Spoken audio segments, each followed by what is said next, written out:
حیات کے ان کی زندگی کے سبھی چھوٹے بڑے سبھی واقعات مات آئے. ان کے جو تھا واقعہ شہادت کا وہ اس میں نہیں ہوگا، لیکن یہ کتاب بھی آپ پڑھ سکتے ہیں. یہ شہید محترمہ بے نظیر بھٹو کی اپنی کتاب کے اوپر ہی میرے لیے انہوں نے اپنے احساس کا اظہار کیا، تو یہ بھی میرے پاس ایک تحفے کے طور پر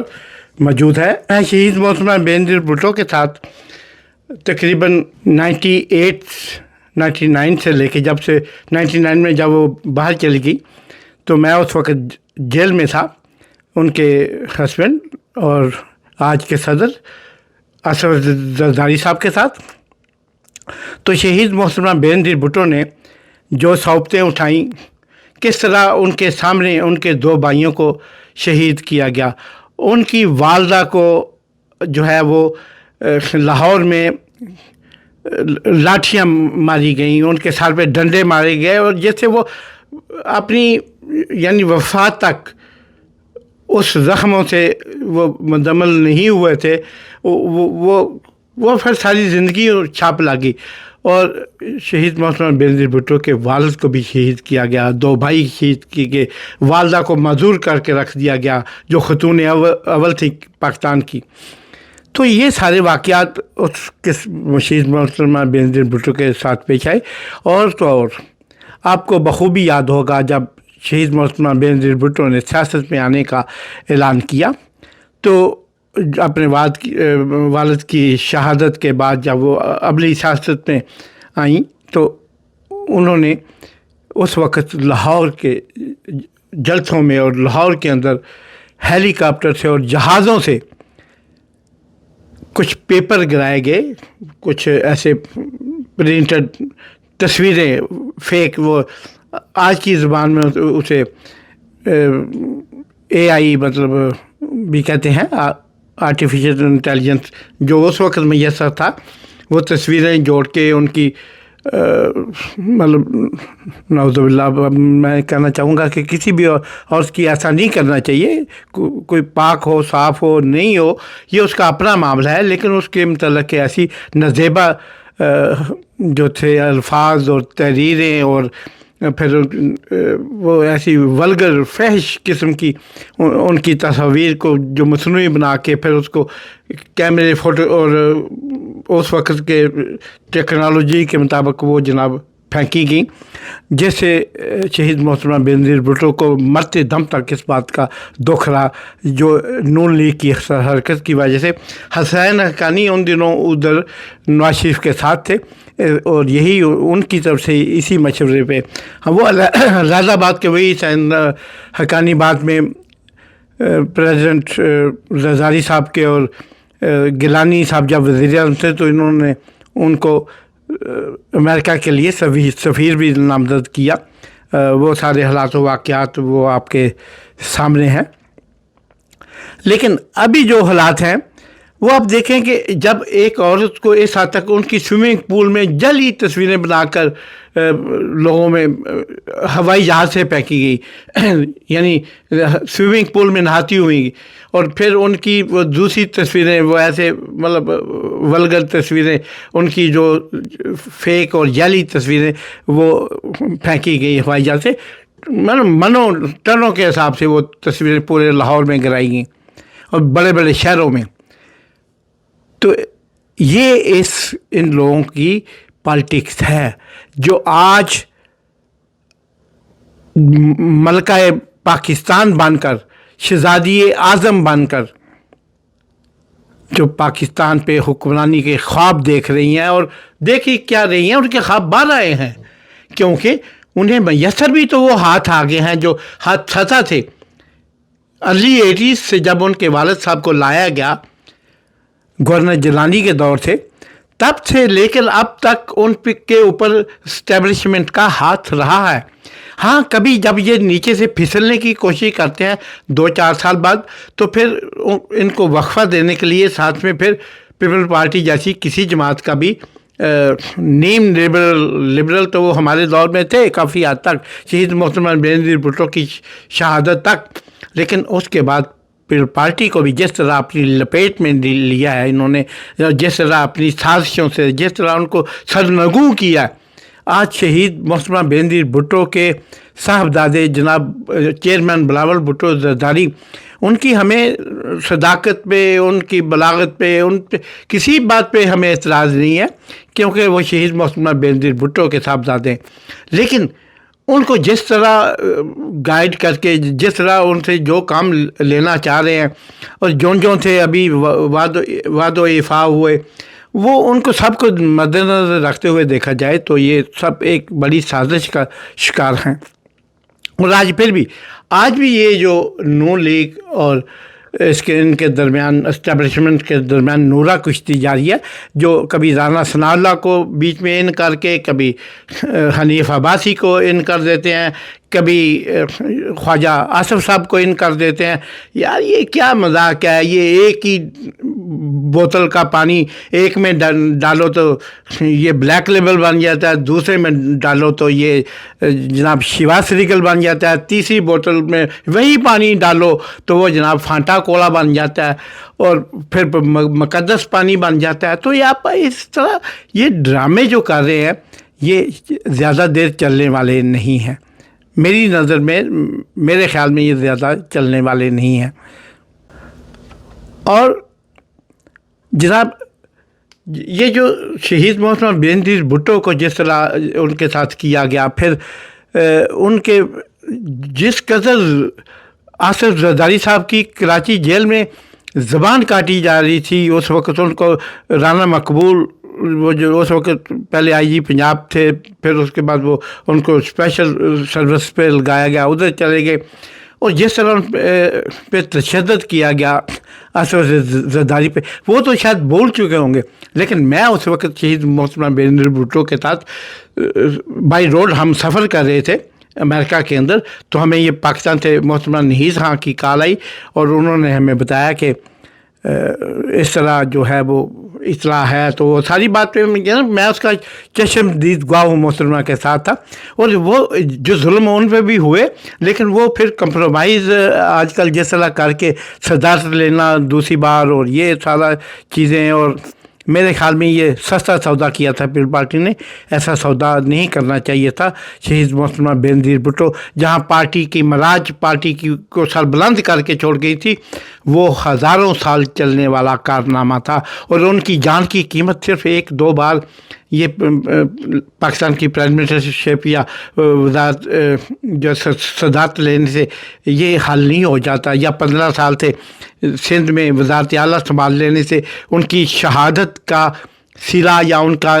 وہ کیا کہنا چاہیے کہ وہ متبادل نہیں ہو سکتا۔ یہ شہید محترمہ بینظیر بھٹو کی شہادت بہت بڑا نقصان تھا، بہت بڑا سانحہ تھا، اس سانحے کو اتنا سستا نہیں بیچنا چاہیے، ویسے تو بیچنا ہی نہیں چاہیے تھا، اگر بیچنا بھی تھا تو اتنا سستا نہیں بیچنا چاہیے تھا۔ تو جناب اب محترمہ کو دیکھیں آپ، پنجاب میں کے اندر ٹک ٹاک کا ابھی تک، بلکہ شروع دن تھے 2 3 4 خادمائیں ان کے ساتھ ہیں، نکرانیاں ان کے ساتھ ہیں، کسی نے پرس پکڑا ہوتا ہے، کسی نے اسٹیل کا گلاس پکڑا ہوتا ہے، اور وہ یہ اسی کو اپنا سارا سمجھے، کوئی نشین افتخار کا بھی اس میں نام آتا ہے، اور مریم اورنگزیب کا بھی نام آتا ہے، اور وہ عظمہ بہاری صاحبہ بھی اس میں شامل ہیں، اور ایک کیا طرفہ تماشا بنا ہوا ہے۔ آپ یہ عورتیں، آپ شہید محترمہ بینظیر بھٹو کی طرح دوپٹہ لے کے، انہی کی طرح دوپٹہ اوڑھ کے، انہی کی طرح لباس پہن کے، اسی انداز میں بیٹھ کے یہ سارا نقل کرنے سے کیا اصل کو آپ کھا جاؤ گے، اصل کو ختم کر دو گے، اس کا اثر زائل کر دو گے؟ لوگوں کو نہیں پتہ کہ آپ اسی خانوادے سے بلانگ کرتی ہیں جنہوں نے شہید محترمہ بینظیر بھٹو کو کی ننگی تصویریں جو پھینکی تھی، یا تصویریں جو آپ نے پھینکی تھی جہاز سے، آپ اسی خانوادے سے بلانگ نہیں کرتی؟ کیا لوگ شہباز شریف صاحب کا یہ فکرہ بھول گئے ہیں کہ میں اسے اس میں باٹی چوک کے چوک میں اسے گھسیٹوں گا؟ آپ بھول گئے ہیں؟ تو یہ جب آپ یہ چیزیں نہیں بولے تو پھر یہ کیسے بول سکتے ہیں کہ آج جو مریم نواز شریف صاحبہ کر رہی ہیں وہ پاکستان کے عوام کی کچھ خدمت کر رہی ہیں. کھانا تقسیم کر رہا ہے ایک شخص, شیخ وقاص اکرم کا کھانا گیا ہزاروں متاثرین کے لیے, اور محترمہ جا کے ان سامان کے قریب, اس کھانے کے قریب تصویریں کھنچا کے آ گئی ہیں. اور پھر دوسری جگہ جہاں پہ ایک عام آدمی جو اتنا اسٹرانگ شیخ وقاص اکرم کی طرح نہیں ہے, آپ ان کو کہا جا رہا ہے جی ڈبوں پہ پہلے یہ اسٹیکر لگیں گے محترمہ مریم نواز شریف صاحب کے. تو یار یہ ہم کون سے دور سے گزر رہے ہیں, کون سی سیاست کر رہے ہیں. کوئی پنجاب بدحال ہے آج, جو پنجاب میں تدبر سے کام نہ لینے, پیش رفت نہ کرنے, یا اس کے پہلے سے ہی کوئی اقدامات نہ کرنے, سیلاب سے, قدرتی آفات سے, ڈیزاسٹر مینجمنٹ کو مینج نہ کرنے سے جو پنجاب کا حال ہوا ہے. پنجاب آئندہ 5-7 سال اب بھی کام آج سے بھی کرنا شروع کر دے تو 5-7 سال پنجاب کا کسان اپنے پاؤں پہ کھڑا نہیں ہو سکتا. حکومت وقت کو, اسٹیبلشمنٹ کو, پاکستان کے بڑوں کو فوری طور پہ کسانوں کو 5 سال کے لیے تمام ٹیکسز سے مبرہ قرار دیا جانا چاہیے, اور کسان کو دی جانے والی کھادیں, زرعی ادویات, بجلی کا بل, یہ تمام ٹیکسز سے پاک ہونے چاہیے. میں نہیں کہتا فری بانٹو, نہ آپ لوگوں کی اوقات ہے اتنی فری بانٹنے والی, ورنہ ہمارے گوانڈ میں بھارت ہے, وہاں 25 ایکڑ کے کسان کو 12.5 ایکڑ کے کسان کو صرف 50 روپے بجلی کا بل آتا ہے, 50 بھارتی روپے, جو پاکستان کے تقریباً 150 روپیہ بنتا ہے. جبکہ پاکستان کا کسان 30,000 50,000 روپیہ جو ہے بجلی کا بل دیتا ہے. 6 مہینے بل دے کے جب وہ گندم اگائے گا تو اسے وہ گندم کتنی مہنگی کاشت کرے گی, لیکن آپ اسے صرف 2200 روپے میں خریدنا چاہ رہے ہیں. تو وہ اس کسان کے منہ سے کیا کلمات نکلیں گے, کہ اس کے دل سے کیا احساس نکلے گا, کیا دعائیں نکلیں گی. اور وہ کھاد کی بوری جو کل چند 100 روپوں میں آتی تھی, آج 7,000 سے 10,000 روپے کے درمیان وہ کھاد کی بوریاں آتی ہیں, ڈی اے پی اور ڈفرینٹ یوریا اور سونا اور واٹ ایور. اور یہ زرعی ادویات کتنی مہنگی ہو چکی ہیں, یہ کبھی سوچا آپ نے؟ اور پھر آپ مقابلہ کرتے ہیں شہید محترمہ بے نظیر بھٹو کی طرح دوپٹہ اٹھ کے, اور ایسا انہوں نے تو سرجری نہیں کرائی, اس کے لیے سانس رہا ہوں 8 سال میں ان کا اسپیشل انوائی خصوصی ایلچی کے طور پہ, یعنی 2000 سے لے کے میں ان کی وفات کے دن تک ان کے ساتھ رہا ہوں. میں حلفاً قسمیہ کہتا ہوں, مجھے کسی عدالت میں لے جائیں, کسی مسجد میں لے جائیں, شہید محترمہ بے نظیر بھٹو نے ان 8 سالوں میں جب میں ان کے ساتھ تھا کوئی سرجری نہیں کروائی. تو آپ روزانہ کبھی سوئٹزرلینڈ چلی ہوتی ہیں, کبھی لندن گئی ہوتی ہیں, جہاں آپ کے یہاں لندن تو کیا پاکستان میں بھی آپ کی کوئی جائیداد نہیں ہوتی. پھر آپ سوئٹزرلینڈ جاتی ہیں, پھر آپ تھائی لینڈ جاتی ہیں, پھر آپ جاپان جاتی ہیں, آپ پوری دنیا میں سرجریاں کرا رہی ہیں. آپ کیا بننا چاہیے؟ آپ جولیٹ ہیں, آپ کیا ہیں؟ انجلینا کی طرح بھی بننے کی کوشش کرتی ہیں, اسٹائل بدلتی ہیں. آپ جو مرضی کرو, آپ نہ محترمہ بے نظیر بھٹو بن سکتی ہو, نہ انجلینا جولی بن سکتی ہو. آپ کو خدا نے جو بنایا ہے آپ اس پہ خوش رہو, اور وطن کے لیے اگر فارم 47 پہ بھی موقع ملا تو وطن کے لیے کام کرو. پاکستان زندہ باد.